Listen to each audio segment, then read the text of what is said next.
आजचा व्हिडिओ बनवण्यामागचा उद्देश माझा एवढाच आहे की जर तुम्हीही आयुष्यात एखाद्या कठीण परिस्थितीमधनं जात असाल तर स्वतःवर विश्वास ठेवा. वाईट वेळ जी आहे ती कायम राहत नाही. मी अजूनही शिकते, मी अजूनही संघर्ष करते आणि पुढे चालत राहते.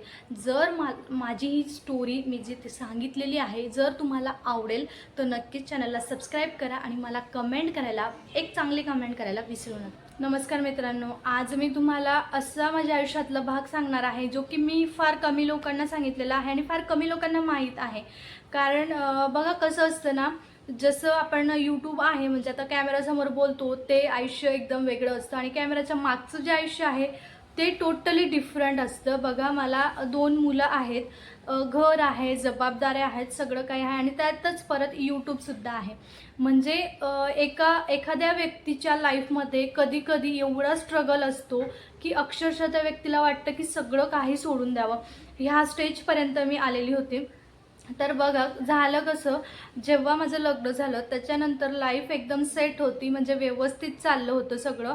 म्हणजे फॅमिली म्हणा, माझे सासू सासरे सगळं, आणि त्यांच्यासोबत मी एकदम व्यवस्थित होती.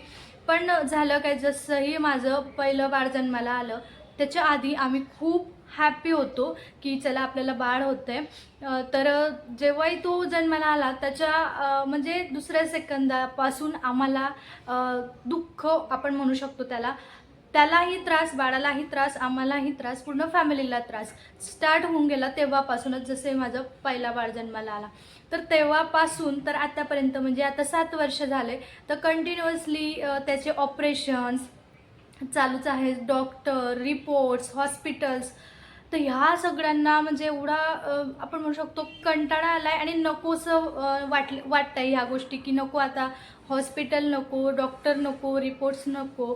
कारण बघा कसं होतं ना की पहिलं ऑपरेशन झालं, ठीक आहे, आपण समजू शकतो की नाही झालं पहिलं ऑपरेशन, असतात प्रॉब्लेम, असं नाही की मलाच आहे किंवा माझ्या बाळालाच आहेत, प्रॉब्लेम्स असतात.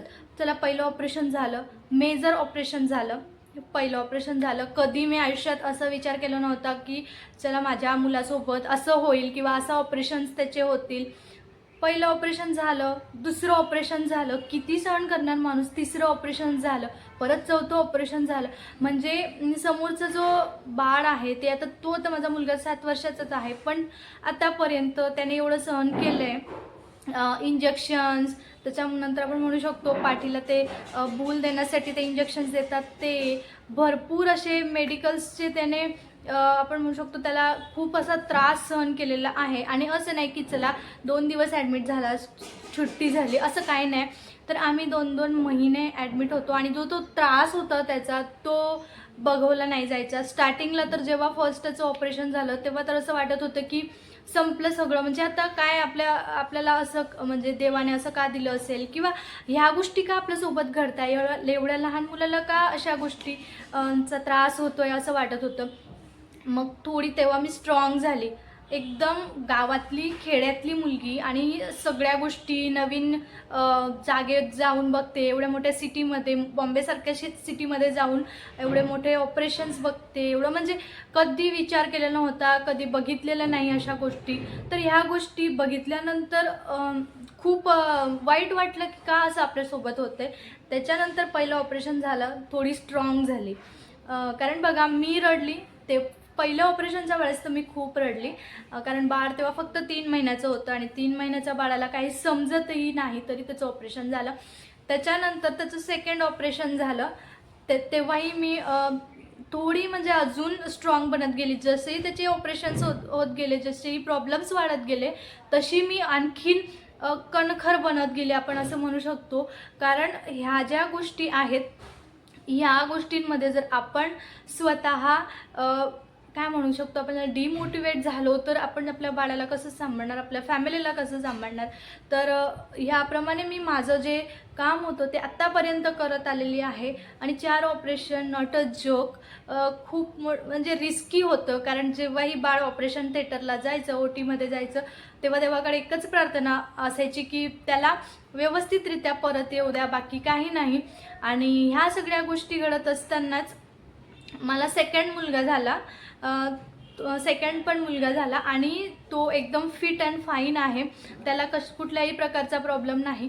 मोठ्याची काळजी घेत घेत परत छोट्याचं काळजी घ्या, परत फॅमिली सांभाळा, जबाबदाऱ्या घ्या. म्हणजे ह्या सगळ्या गोष्टींमध्ये आपलं जे स्वतःचं करिअर असतो ते तर स्पॉईल होऊनच जातं. पण काय करणार, करिअरपेक्षा महत्त्वाची मला मुलं वाटली, म्हणून मी आतापर्यंत माझं करिअर जे आहे जसं मला जमलं तेवढं मी काम करत गेली. जसं मला वाटलं की मला आता मुलांना माझी गरज आहे, तर मी तेव्हा काम जे आहे ते सोडून दिलं. तर नंतर मग मी विचार केला की मी असं कुठलं काम करू शकते की ज्याच्याने मुलांकडे लक्ष राहील प्लस मला माझं कामही करता येईल. तेव्हा मला म्हणजे सर्च केलं भरपूर अशा गोष्टी. तेव्हा असं समजलं की चला आपण यूट्यूबवर काम करू शकतो, ज्याच्याने आपल्याला इन्कम पण येऊ शकते, मुलांकडे लक्षही राहू शकतं आणि आपल्यात जे स्किल आहेत ते आपण लोकांपर्यंत पोचू शकतो. तर ह्या प्रकारे मग मी यूट्यूबवर चॅनल ओपन केलं आणि त्याच्यानंतर मग व्हिडिओज बनवायला सुरुवात केली. परत त्याच्यातही नेक्स्ट म्हणजे दरवर्षी त्याच्या ऑपरेशन्समुळे थोडी डिस्टर्ब राहायची, कारण यूट्यूबकडे एवढं लक्ष दिलं जायचं नाही. यूट्यूबचं कसं असतं ना की त्याला कन्सिस्टन्सी खूप महत्त्वाची असते. तर बघा, मला बऱ्याच जणांचे कमेंट्स होत्या की तुमचे तर एवढ्या वर्षापासून चॅनल आहे, तुमचे तर एवढे सबस्क्रायबर आहेत, तुमचे व्ह्यूज नाही. मध्ये जेव्हा माझ्या मुलाचं 2024मध्ये ऑपरेशन होतं, खूप मोठं ऑपरेशन होतं, तर त्यावेळेस मी माझं यूट्यूब जे होतं ना ते बंद केलं होतं. बंद म्हणजे मला त्याच्याकडे लक्ष देणं खूप गरजेचं वाटलं. मी सगळ्या गोष्टी सोडल्या आणि फक्त त्याच्याकडे लक्ष दिलं, त्याची केअर केली. तर आता त्याला कुठल्याही प्रकारचा म्हणजे प्रॉब्लेम आपण असं म्हणू शकत नाही, कारण मी तेव्हा केअर केली. आणि आता त्याच्यासारखेच जे पेशंट होते तर ते परत म्हणजे त्यांना इन्फेक्शन झालं, कोणाला काय प्रॉब्लेम आले, तर ह्या गोष्टी गेल्या का, तर त्यांच्या पॅरेंट्सनं लक्ष नाही दिलं म्हणून. तर आपण मला अशी एक गोष्ट महत्त्वाची वाटली की आधी त्याची हेल्थ, नंतर आपण आपलं काम जे आहे ते आयुष्यभर करू शकतो. बाय द वे मी एक इंजिनियर आहे, म्हणजे कम्प्युटर इंजिनियर आहे, पण तरीसुद्धा मी सगळ्या गोष्टी अवॉइड केल्या. माझ्या ज्या लाईफमध्ये मी करणार होती करिअर माझं, ते सगळं मी सोडलं आणि फक्त मुलाकडे फोकस केलं. कारण तो व्यवस्थित राहिला तर मी माझं करिअर काय, मी त्याच्यातसुद्धा माझं करिअर हे बघू शकते. आणि ह्या गोष्टी झाल्या सगळ्या. त्याच्यानंतर बघा, ह्या वर्षी परत जानेवारीपासून स्ट्रगल चालू झाला. म्हणजे 2026 तर चालूच आहे, तेव्हापासून जानेवारीपासून प्रॉब्लेम्स यायला लागले. परत त्याला त्रास व्हायला लागला. परत गेलो हॉस्पिटलला, गेलो तिथं चेकअप केलं, रिपोर्ट्स हे ते, डॉक्टरांना भेटलो. ते डॉक्टर म्हणाले की याला ऑपरेट करावं लागेल. परत ऑपरेशन झालं, परत त्याची डेट घेतली आणि त्याच्यामध्ये त्याचे स्कूलिंगसुद्धा नाही झाली. त्याला मागच्या वर्षीच, म्हणजे आता तो सेकंडला आहे, फक्त त्याला फर्स्टला मागच्या वर्षी टाकलं. त्याचं ज्युनियर सिनियर काही नाही, कारण मी फक्त फोकस त्याच्या हेल्थवर केली. नंतर तो शिकेलच असं म्हणून मी त्याचं लहानपणापासून 3-4 वर्षापासून जे आपण टाकत असतो लहान मुलांना, त्या स्कूलमध्ये सुद्धा नाही टाकलं. आता मागच्या वर्षी त्याला फर्स्टला टाकलं आणि ह्या वर्षी म्हणजे तो सेकंडला आहे.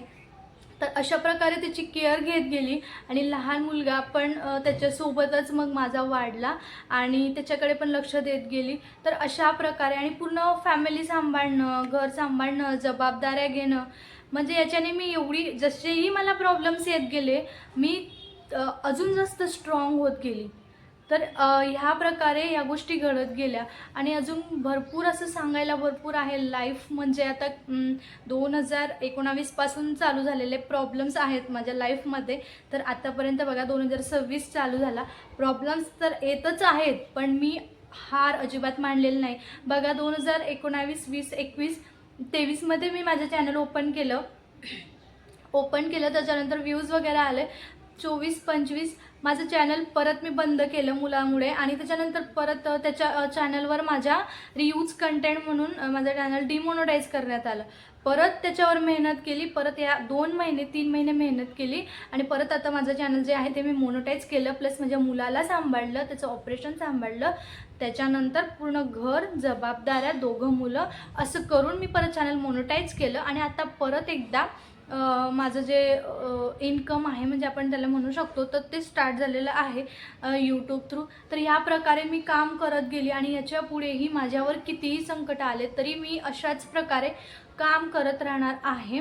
तर तुमच्याही लाईफमध्ये जर काहीही प्रॉब्लेम असतील ना तर कधीही हार मानू नका, कारण बघा प्रत्येक प्रॉब्लेमच्या मागे सोल्युशन हे असतंच, ठीक आहे ना. प्रत्येक प्रॉब्लेमच्या मागे सोल्युशन असतं, त्याच्यामुळे कधीही कुठल्याही प्रॉब्लेमला घाबरून जायचं नाही आणि कितीही प्रॉब्लेम आले तरी त्याला फेस करण्याची म्हणजे आपली मेंटॅलिटी ठेवायची तशी की नाही होऊन जाईल, काही प्रॉब्लेम नाही, मी करून घेईल किंवा मी सगळं काही बघून घेईल असं म्हटलं तर अर्ध्या गोष्टी, अर्धा ट्रेस कमी होऊन जातं आपला, आपण जर असं पॉझिटिव्ह राहिलो तर नक्कीच. आणि कसं असतं ना, संकट ही त्याच्यावरच येतात, स्ट्रगल ही त्याच्याच लाईफमध्ये असतं जो ते स्ट्रगलमधून रस्ता काढू शकतो, म्हणजे तो सहन करण्याची त्याच्यात तेवढी क्षमता असते. त्याच्याच लाईफमध्ये प्रॉब्लेम्स पण असतात, तुम्ही बघू शकता भरपूर ठिकाणी एक्झाम्पल्स आहेत.